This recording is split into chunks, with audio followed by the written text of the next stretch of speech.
In 2013, an international hacker group executed one of the largest and most intricate thefts in the history of the financial system, withdrawing millions of dollars through ATMs across the globe. It all started when the hackers discovered a critical vulnerability in the payment card systems used to reload prepaid debit cards in the largest banks.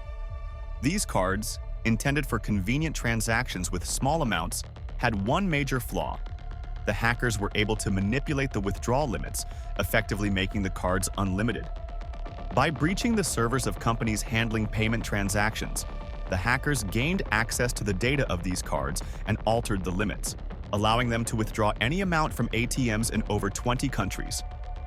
They cloned the cards and, within hours, conducted a synchronized operation, withdrawing millions of dollars into their accounts. This was one of the most complicated and meticulously planned operations in the history of cybercrime, which shocked the entire financial world. After the hackers discovered the vulnerability in the prepaid card top-up systems, they began working on a more complex stage of their operation, planning and preparing for a large-scale attack. As a result of the attacks, the hackers were able to gain access to confidential card data, including card numbers, expiration dates, CVV codes, and, most importantly, data about the withdrawal limits. Upon discovering this information, the hackers were able to make changes directly in the payment company's databases, increasing the card limits to unlimited amounts. This meant that any amount of money could be withdrawn from the card without restrictions. What initially seemed like innocent prepaid cards for topping up accounts became potential tools for conducting international fraud. To minimize the risk of detection during the preparation of the attack, the hackers acted very cautiously. They selected various entry points to the servers, used data encryption, and even disguised their activities, creating the appearance of a regular banking operation. This allowed them to avoid early detection, as many times the systems failed to detect suspicious activity due to the normal operation of payment processes. Next, the hackers prepared their operations so that, at the moment of the attack, they could immediately withdraw money from ATMs in different countries. To do this, they created a large fleet of cloned cards, ready for use. The cards were prepared and activated in different countries, allowing them to coordinate attacks on multiple geographical regions simultaneously. They also carefully planned the timing of the attack. They chose a time when ATM activity was minimal, and transaction processing systems might not be ready for such a high number of simultaneous transactions. With the changes in the card limits, they were ready for the final stage, the large-scale coordinated operation to withdraw the money.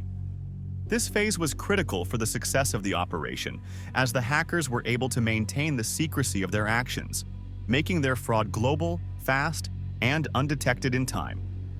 After the hackers successfully altered the limits on debit cards, making them effectively unlimited, the next stage of the operation was just as critical: the coordinated mass withdrawal of funds from ATMs around the world. At this point, the hackers were ready to activate their plans on all fronts simultaneously. But how did they manage to find so many people to carry out their schemes? The hackers employed several cunning methods to recruit their operatives, and all of them were highly manipulative and devious. The first method involved targeting people looking for easy money. They actively used dark web marketplaces to find potential candidates willing to take risks in exchange for large sums of money. These were forums, chat rooms, and specialized sites for underground work, where people lowered their moral standards in search of quick cash. The hackers created fake ads, offering attractive but ultimately dangerous work conditions. The offers were tempting: easy money, minimal effort. This lured people who had no idea they were becoming part of a criminal network. The second strategy was even more cynical. The hackers often approached individuals who already had legal problems or were in financial distress. They knew such people could be manipulated with promises of huge payouts for performing seemingly simple tasks. Sometimes they even offered discounts on fines or full amnesty if they helped execute the plan. This psychological pressure often led them to agree to participate in the crime, and the fear of the consequences kept them from questioning the tasks. In addition, the hackers resorted to masking their criminal operations. They created fake businesses or companies that supposedly worked in legitimate sectors, such as delivery services or electronics repair. This allowed them to recruit individuals who appeared to be clean and had no connection to crime. Job candidates even went through interviews, unaware that they were being hired not for ordinary tasks, but to participate in money laundering schemes or ATM thefts. These disguises enabled the hackers to operate as covertly as possible, avoid attracting the attention of law enforcement, and simultaneously access vast financial resources. Thanks to these carefully planned and often subtle tactics, the hackers were able to create a powerful and complex network that operated in multiple countries. They used manipulation, intimidation, promises, and psychological pressure to recruit more people into their schemes, doing so discreetly that most didn't even realize their actions were part of a larger criminal plan. The members of the hacker group were strategically placed in various countries. Each of them had access to the cloned cards with altered limits and was ready to withdraw funds in the shortest possible time. The plan was for each hacker to withdraw the maximum amount of money from the nearest ATMs, reducing the chances of quick fraud detection. They carefully selected locations for their actions: ATMs in less crowded areas, or in neighborhoods where the bank or payment provider paid less attention to transactions. The timing for the operation was chosen with great precision. The hackers, working in different time zones, synchronized their actions so that the entire operation would take place almost simultaneously. At the moment of the attack, most ATMs were in a standby state and had low transaction verification levels, which allowed the hackers to withdraw money very quickly. To reduce the risk of drawing the attention of law enforcement, the hackers opted for a technique of mass withdrawals in small amounts. Instead of making a few large transactions, they withdrew smaller sums, but repeatedly. This helped avoid triggering automatic alerts about abnormal activity and simplified the money laundering process later. Meanwhile, the cards with unlimited limits allowed them to withdraw millions of dollars in just a few hours. The hacker groups carried out dozens and hundreds of transactions at the same time, quickly moving between ATMs in different cities. As a result, tens of millions of dollars were withdrawn, and no bank was able to stop the attack in time. Everything happened so quickly that law enforcement simply couldn't spot and document the fraudulent activity before the money was taken. The hackers used specialized programs that automated the withdrawal process, ensuring synchronization and efficiency with each action. They even kept a meticulous record of their activities in real time, so they were prepared for any changes in the situation or unexpected complications. Overall, the operation was highly organized and meticulously planned. Their goal was not just to steal large sums of money, but to maintain the anonymity and safety of each group member, which made it impossible for them to be quickly identified. After the hackers withdrew millions of dollars from ATMs worldwide, the next critical stage of the operation was money laundering. The massive sums they acquired couldn't be spent without careful preparation and planning, as this would inevitably attract the attention of law enforcement agencies and financial institutions. To do this, they converted part of the stolen money into cryptocurrency, which allowed them to cover their tracks and avoid traditional bank checks. Using anonymous cryptocurrency exchanges, the hackers converted the funds into Bitcoin and other digital currencies, enabling them to later use these for purchases or transfer them into traditional currencies via anonymous platforms. Part of the money was spent on luxury items, from expensive cars to real estate and luxury goods. Offshore accounts and companies were used for these transactions to avoid suspicion from financial authorities.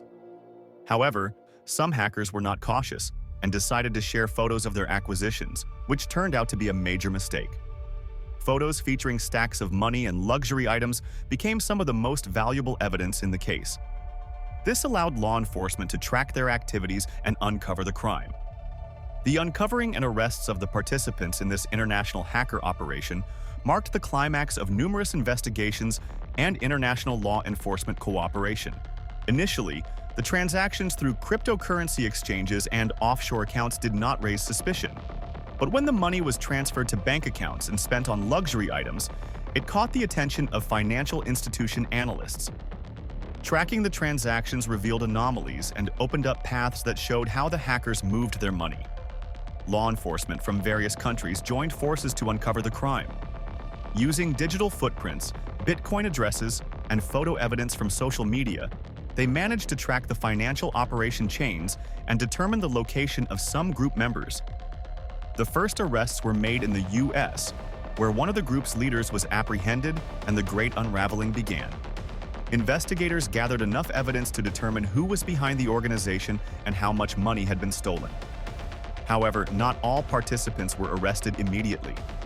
The group's leaders used fake documents and hid in various countries, trying to continue their activities using other anonymous tools. Thanks to international cooperation, law enforcement managed to apprehend them in countries like Germany, France, the UK, and Singapore. Some hackers, particularly the group's leaders, remained unnoticed, as their caution and careful planning allowed them to avoid quick capture.